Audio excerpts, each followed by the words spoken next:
This is NDTV, and you're watching Classics.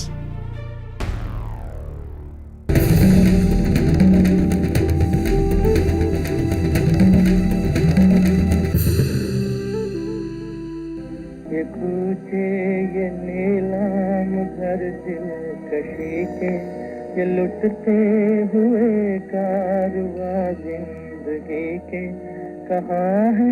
कहाँ है मुहासिर खुदी के, जिन्हें नाज है हिंद पर वो। किसी ज़माने में साहिर लुधियानवी ने इन शब्दों में मुंबई के इन कूचों की तस्वीर खींची। शायद उस वक्त यहाँ दिलकशी बिकती थी। आज इन तंग गंदी गलियों में, इन नीलाम घरों में बिकता है बचपन, मासूम बच्चियों की बर्बादी। स्कूल से मेरे फ्रेंड लोग थे ना, उन लोग ने ऐसा, मेरी दोस्ती हो गई फ्रेंड से, तो उन लोग ने मुझे ऐसा जगह में ला लिया, हाउस रेड लाइन, जहाँ अच्छे लोग नहीं थे। आपकी क्या उम्र थी उस वक्त? तभी ऐसे 13 12 ऐसा 13 की थी। 12 माता पिता कहाँ थे आपके? माता पिता घर पे थे। इधर बॉम्बे में? उनको मालूम था कि आपको नहीं, तो फिर क्या हुआ? मेरे सहेली लोग ने लाए, फिर एक लड़की है, नाम थी आशा, उसने मुझे 2-3 दिन अच्छे से रखा। फिर उसके बाद मेरे को मेकअप कराया, ज़बरदस्ती मुझे गलत जगह में ऐसा डाल दिया, मेरे को मारा, बहुत हाथ बांध के ऐसा मारा मेरे को रूम में, और मैं बहुत रोई, और मेरे को ऐसा पसंद नहीं था ना, मेरे को पता नहीं था, ज़बरदस्ती किया। तो फिर मेरे जीवन में दुख आया, अभी फिर मैं बीमार भी पड़ गई, उन लोग ने मुझे छोड़ दिया। ऐसे उन लोग ने अच्छे से, उन लोग को यह नहीं समझा कि छोटी लड़की, इसका ज़िंदगी ख़राब हो रहा है, ये अच्छा नहीं था। जो घर वाले लोग ने किया है ना, ये अच्छा नहीं किया, उन लोग को सज़ा मिलना चाहिए। तो आपको वहीं पे बांध के रखते थे, आप भाग नहीं सकती थी? नहीं, मेरे को बाहर ऐसे खड़े करते थे, मगर उन लोग थे हमारे साथ। मेरे ज़िंदगी में कोई आशा नहीं थी कि मैं ऐसा कैसे मैं जिएगी, एक गंदी लड़की के जैसा सोचती थी अपने आप को। मगर जब ये लोग आए, मेरे को यहाँ से हटाए, मेरे को लगा लोग मेरे को ऐसा किधर भी रख देंगे ऐसा, मगर लोग को मैं तभी समझी नहीं। मैंने वो टाइम में बहुत बुरा भला कहा, गलत गालियाँ दी मैंने, मगर बाद में मेरा जीवन अच्छे के लिए उन लोग ने बोला है। पुलिस लोग जो भी करते अच्छे के लिए करते, सोशल वर्कर लोग जो भी करते अच्छे के लिए करते। वो टाइम पे हम लोग को बुरा लगता है, मगर बाद में हमारे लिए अच्छा होता है। और जो आपके घर वाले हैं वो जेल में हैं अभी कि नहीं? नहीं मालूम। उन्होंने कोई आपको संपर्क नहीं करने की कोशिश की? नहीं कोशिश की, लोग ने पैसा ले लिया, उनका काम था पैसा लेने का, बस, और कुछ नहीं। और दिन में वो कितना कमाते होंगे? लोग किसी की फिक्र नहीं करते, बस लड़की लोग की जिंदगी, लोग को पैसा चाहिए सिर्फ। लड़की लोग मरे, मेरा बीमार भी होगा, लोग ने देखा नहीं, वो टाइम मेरे को छोड़ दिया। आपको एड्स वगैरह के बारे में बताया गया था? नहीं, बीमारियां जो होती हैं उसके बारे में उन लोग ने नहीं बताया।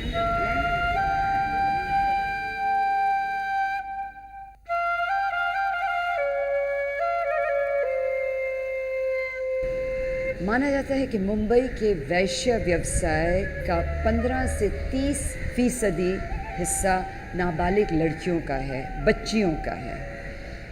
गरीबी से ये पैदा हुई समस्या बहुत मुश्किल से रोकी जा सकती है, लेकिन मैं खड़ी हूँ मुंबई के पुलिस आयुक्त अनामी रॉय के दफ्तर के सामने, जिन्होंने पहली दफ़ा इस समस्या को रोकने के लिए, इस जुल्म को रोकने के लिए एक आंदोलन छेड़ा है।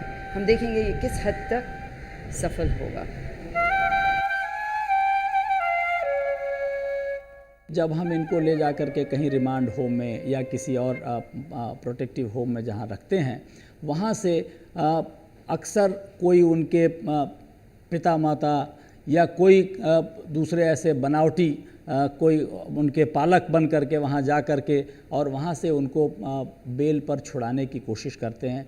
ये ऐसे वहाँ पे कह करके कि हम इनको वापस ले जाएंगे, इनको हम अच्छी तरह संभालेंगे, वापस ऐसा व्यवसाय नहीं करने देंगे, लेकिन वहाँ से निकालने के बाद फिर वो वापस किसी न किसी तरह से इसी व्यवसाय में पहुँच जाती हैं। इसमें कई बातें हैं। कई बार ऐसा भी होता है कि पालक उनके या माता पिता वास्तव में इतने गरीब हैं कि वो बच्ची की देखभाल नहीं कर सकते, तो वो रोज़ी रोटी के लिहाज से ही उनको छोड़ देते हैं कि कम से कम हमारे पास भूखों मरने से तो अच्छा है बच्ची वहाँ रहे। ऐसे भी हमने पालक देखे, पिता माता देखे हैं। कुछ हैं जो कि एक बार लड़की वेश्या व्यवसाय में अगर चली गई तो उससे जो सोशल स्टिग्मा उसके साथ जो लगा हुआ है, इसकी वजह से उनको वापस अपने घर में लेने को तैयार नहीं है। उनका ये सोचना है कि अगर ऐसी लड़की वापस घर में आएगी तो हमारा क्या होगा, हमारी दूसरी बेटी की शादी नहीं होगी, या इस तरह के लोगों के जो सामाजिक इसके परिणाम हैं उसका विचार करके कई लोग कभी घर नहीं लेते। या कोई ऐसे भी हैं जो जान करके छोड़ देना चाहते हैं लड़कियों को इस तरह के व्यवसाय में। ऐसे भी हमारे पास शिकायतें आती हैं कभी कभी।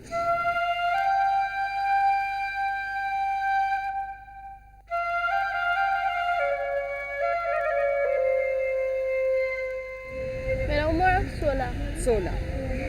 और उस जहाँ पे आपको रेड लाइट में लेके गए थे वहाँ पे कितने साल रही थी और कितने साल की थी जब वहाँ पे गई? मैं उधर गई थी, अभी 14 साल की थी। अभी मैं 16 साल की हूँ, क्योंकि उधर 2 साल हो गए मुझे। 2 साल हो गए। और वहाँ पे कैसे पहुँची आप?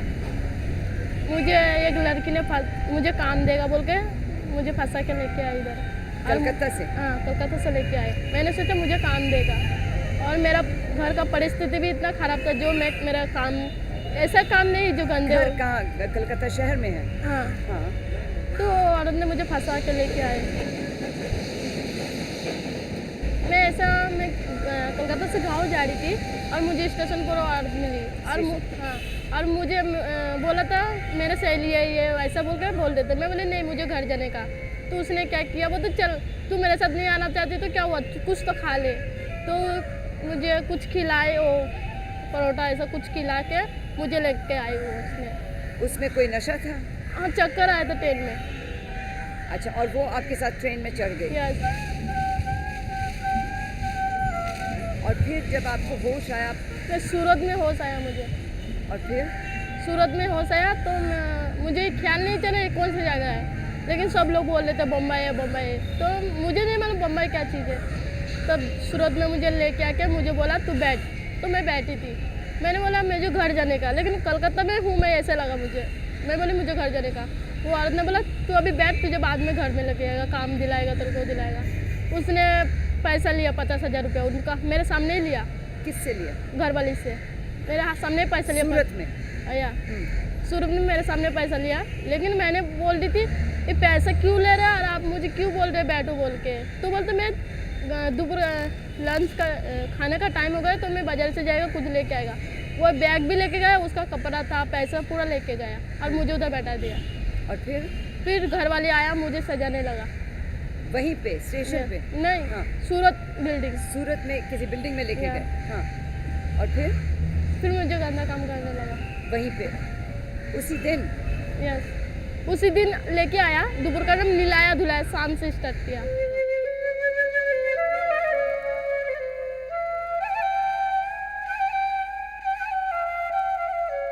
अभी सूरत से फिर मैं उधर ज़्यादा पुलिस लोग ढूंढने लगा ना कुछ छोटे छोटे बच्चे किधर है।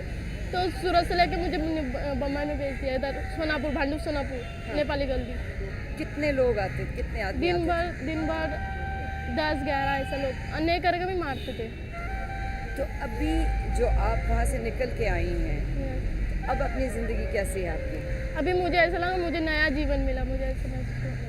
क्या कर रही हो आप? मैं अभी एस मिनिस्ट्री में हूँ। उधर मैं अच्छे से हूँ। किस स्कीम में हो? एस मिनिस्ट्री में। हाँ। उधर हूँ।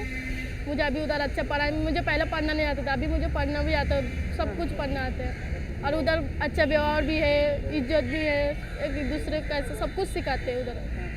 और आप अपनी माँ बाप से नहीं मिलना चाहती? जब मैं आई थी तब मैं आने से पहले मेरी मम्मी गुजर गई थी, लेकिन अभी मैं इधर से जब मुझे ये लोग बचाया और मुझे लेके गया मेरे घर में, तो मेरे पापा गुजर गए थे उससे पहले। तो कोई नहीं है घर में? अभी 2 भैया हैं और भाभी है। और वो देखभाल करना चाहते हैं कि नहीं? वो लोग चाहते हैं, लेकिन मैं चाहती हूँ मैं इधर कुछ बनूँ। क्या बनना चाहती हैं? मुझे बनने का इच्छा है सोशल वर्कर, दूसरे को बचाने का। ऐसा